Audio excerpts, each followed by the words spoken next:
What position should the Broncos be looking at in the first round of the draft? This is your Denver Sports Daily for March 21st. The biggest stories, the latest news. It's Denver Sports Daily. Mel Kiper is one of, if not the most known name in the NFL when it comes to draft season, and he has a very specific position in mind for the Broncos and a very specific position that he typically stays away from, and these two things are kind of colliding here. A running back is usually not a position taken in the first round, and it's typically one that Kiper stays away from. But this year, he thinks the Broncos should be all in on an RB. My philosophy is don't take a running back in the first round, Kiper said on a conference call with media from around the nation this week. But they've gone. I mean, Bijan Robinson went high, graded high, went high, right? Christian McCaffrey, Leonard Fournette, the list goes on and on. Ezekiel Elliott, the guys that were graded high, Saquon Barkley, graded high, went high. So you got to grade on ability. You don't grade on philosophy. That's what Mel Kiper said there. It's a great point he made. You got to grade on ability. You don't grade on philosophy. And the philosophy that he's talking about is not taking a running back in the first round. You know, there's a lot of different reasons that you don't take a running back in the first round or that you shouldn't. And one of those reasons is that they age out quickly. Another is that they're more injury prone than other players. Those two things are major turning away points for a lot of teams. You know, you don't want a player that's out there that gets injured. You don't want a player out there that's going to age out quickly. But, you know, some of the best running backs available are in this draft class. I've never seen a draft class as stacked as this one. There's Ashton Genty, Omarion Hampton, Caleb Johnson. All those guys would be great. Travion Henderson is another one. So what should the Broncos do? Should they still be looking at taking one of those guys if players like Ashton Genty and Omarion Hampton aren't still there? Because with Kiper's predictions, they're not. He has Ashton Genty going to the Raiders and then Omarion Hampton going to the Dallas Cowboys. Those guys won't be there. So would it still be a good position for the Broncos to grab in the first round when there's other great talent still around? Would it be better to just look at it more of like a defensive tackle? Would that be the kind of route that the Broncos should go rather than trying to, fill the room with a bunch of different skill positions? Because honestly, they can do whatever they want in this draft. They really can. The Broncos have earned the right to go and say, you know what? We've got our quarterback. We've got our cornerback. We've got our left tackle. We've got our edge rusher. We have everything that we need that makes a team great right away. Now is the time to say, maybe we can go and get something that we don't need as much. Maybe we don't get as flashy of a player. We get somebody who's going to be down there in the mud and do the dirty work. That might be the best case for the Broncos. Now, moving on, it is a Nuggets game day tonight. The Nuggets are back in action, taking on the Portland Trailblazers. Should be a great game. Weirdly enough, the Broncos or the Nuggets are actually underdogs in this game. You don't see that often. And the major reason of that is that the Nikola Jokic has already been ruled out again. That's crazy that one of the worst teams in the league, the Trailblazers, a 31-win Trailblazers team, is the favorites against the Nuggets. The Nuggets, who have won a championship in the past 2 years, who are looking to win another one this year, all because of Nikola Jokic. Now, Nikola Jokic or not, this team should be able to easily handle the Trailblazers. There shouldn't be much of a contest here, honestly. The Nuggets have been rolling. They haven't been, the best they've been, but they've been getting wins. They've been losing. They've been getting wins. They've been losing. They're going back and forth throughout the standings all this month. Throughout all of March, they can't get it on track, but they are good enough to take down a poor Trailblazers team. People like Jalen Pickett, Michael Porter Jr. especially. Michael Porter Jr. and Aaron Gordon are in a separate conversation because they should be knowing that they have to run the team when Nikola Jokic and Jamal Murray are out. Now, Jamal Murray is still questionable on if he will play tonight, but those two guys need to be the statement pieces. They need to be the pieces that go out there and say, we're good enough without Nikola Jokic, get a win tonight and keep rolling. They've played well.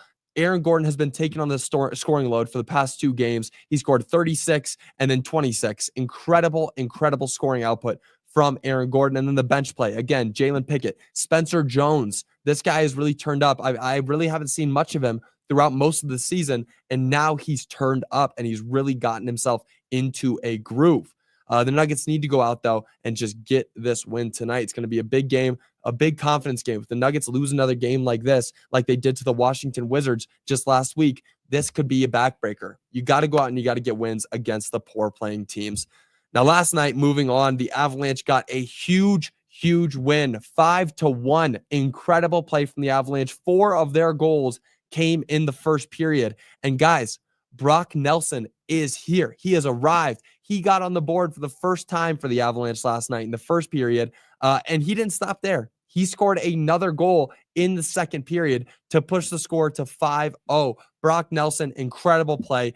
4 total players got on the board for the Avalanche. Just amazing play all around. They took down the Ottawa Senators like they should have done. They needed to get a win there. You know, they had lost the game before, but they have been so good this month. March has been the month for the Avs. They went on a long winning streak. They won multiple games, and then they lost the Wild in overtime, sure. And then they won 2 games in a row, and then they lost the Maple Leafs, and now they're back on track against the Ottawa Senators. Got a huge win last night. Again, major confidence boost for this team. Heading towards playoffs, it doesn't matter how bad the team is. The Ottawa Senators are not a great team. You get wins like this, and you get them handedly, and they did that. 5-1. Huge win for the Avalanche. Now, guys, moving on. March Madness, the first day has passed. It has come and it has gone, and now we're on the second day. What a day for March Madness. If you were watching yesterday, wow, incredible. You know, I watched the first 3-4 games, and there weren't really many upsets. The first game technically was an upset with Creighton beating Louisville. I had Creighton winning, so, you know, kind of an upset. 9 versus 8 seed, kind of an upset, but not really a big one. But the upset of the day was McNeese beating Clemson. The Clemson is one of those teams that multiple people had them going all the way to the Final Four. They had Clemson making a deep run, and McNeese took care of them in the first round. Incredible play. And if you were watching it, McNeese was up by as much as 24 points, and it still came down to a buzzer beater. Basically, it wasn't actually technically a buzzer beater, but it was a game-winning layup with less than 1 second left on the clock. Wow. You can't ask for more in March. You really can't. It's already been crazy. Today's going to be insane too. We have our very own CSU Rams playing today versus Memphis. You know I'm rocking with CSU. I've actually got CSU making a little bit of a deep run. They're one of those sneaky teams. They've got some pieces on that team to make a deep enough run. I'm really riding CSU. I'm also, if you've watched in, tune in. I got St. John's going all the way. I don't know. They seem like an underdog. Rick Pitino, that guy's the GOAT when it comes to college basketball. So, you know, Coach K. But still, Rick Pitino's right there. And, you know, you got them rolling all the way. I know I'm rocking with St. John's, and I'd love to hear who you guys have all the way. But that'll do it for your Never Sports Daily. I do want to read some of your comments. It's not about taking an RB. It's about taking the right RB. Yes. Great way to put that. Yeah, no, definitely. You don't want to go out there and just take a chance on a guy who maybe will show up, maybe won't. Players like Ashton Genty and Omarion Hampton are almost guaranteed to make a difference in the NFL. Those guys are ready for the NFL. But you start getting in those later round picks when you usually take a running back in the second, third, or fourth round, maybe. Those guys aren't necessarily guaranteed to be great players. You can't just go out there and say, we're going to throw a first rounder on this guy because we need a running back. You don't do that. You can't do that. Right now, the Broncos, sure, they have a lot of freedom. They made it to the playoffs last season, of course, but they can't just go spending first round picks because they want a running back. They've got to go spending first round picks on things that they need. And if they needed a running back, you trade up and you get Ashton Genty or Omarion Hampton. If that's really what you believe is the most important piece for the Broncos, you trade up at this point. You don't let one fall to you and just take him in the first round because he's there. That's not a winning formula, if you ask me. Let's see. I can't wait to watch the Cowboys take a running back and watch their fans go nuts. Yeah. The Cowboys are always the most fun to watch on draft night because 90% of the time they're going to mess up. It's also so much fun to watch them in free agency because it's like, okay, what are you guys even doing?